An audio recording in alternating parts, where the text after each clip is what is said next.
En este segundo módulo vamos a ver unas ideas generales sobre propiedad intelectual y acceso abierto. En la primera parte explicaremos los conceptos básicos sobre derechos de autor que debemos conocer, tanto si vamos a ser autores de una obra como si vamos a usar las obras de otros. En la segunda parte veremos qué es el acceso abierto y las posibilidades que nos ofrece para difundir nuestra obra. De momento, en este primer vídeo nos centraremos en la obra, con cuestiones sobre el autor de una obra y la protección de la misma.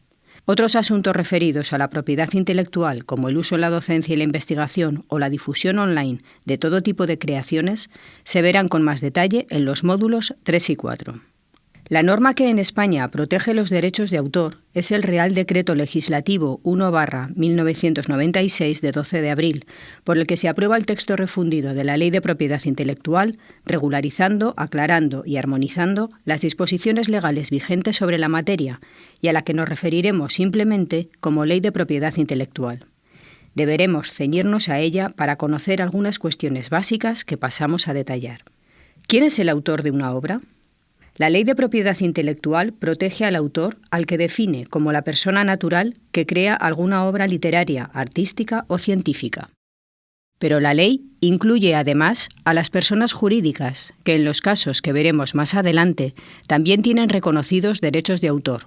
Una persona jurídica es una organización que tiene personalidad jurídica propia, una editorial, una universidad, etc.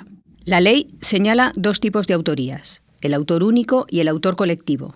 En este último caso, según el papel que juegue cada autor en la elaboración de la obra, hablaremos de una obra en colaboración, una obra colectiva o de una obra compuesta e independiente.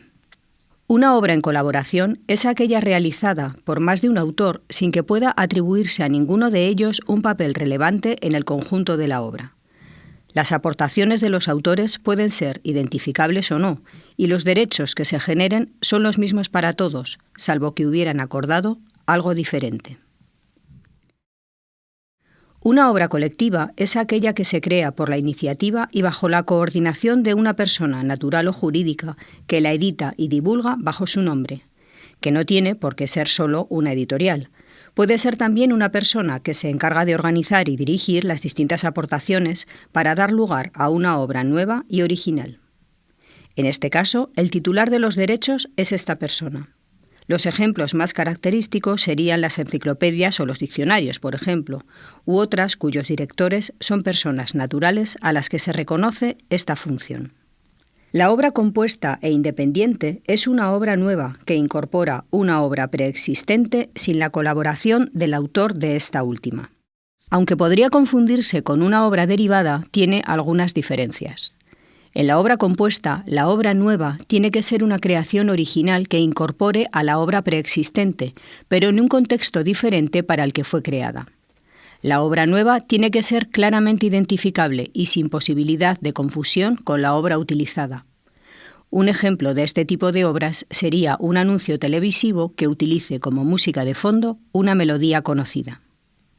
¿Qué obras protege la ley? La Ley de Propiedad Intelectual protege a la obra en sí misma, independientemente de su calidad o de su finalidad. La ley no protege ideas, sino la forma en que son expresadas. Esta protección abarca a todas las creaciones originales, ya sean literarias, artísticas o científicas, siempre que estén recogidas en cualquier medio o soporte. Se excluyen de esta protección los textos legislativos, las sentencias judiciales y la documentación administrativa que no están sujetas a derechos de autor. También se consideran obras originales las obras derivadas, que están basadas en una obra previa a la que transforman, dando lugar a una nueva obra original. Nos referimos a traducciones, adaptaciones para niños, obras a las que se añaden ilustraciones, etc. Para la realización de este tipo de obras se necesitará la autorización del autor de la obra que se toma como base, a no ser que esté ya en dominio público. La protección de estas obras es igual que la de la obra original.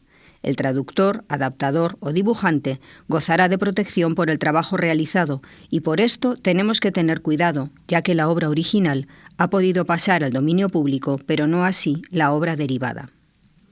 En la diapositiva vemos las portadas de unas adaptaciones de obras clásicas para niños. En este caso, las obras originales están en dominio público, pero los autores de las adaptaciones y los dibujantes tienen derechos de autor en vigor. ¿Puedo registrar la obra en algún registro oficial? Sí, aunque para que una obra esté protegida por derechos de autor no es obligatorio que esté dada de alta en ningún registro.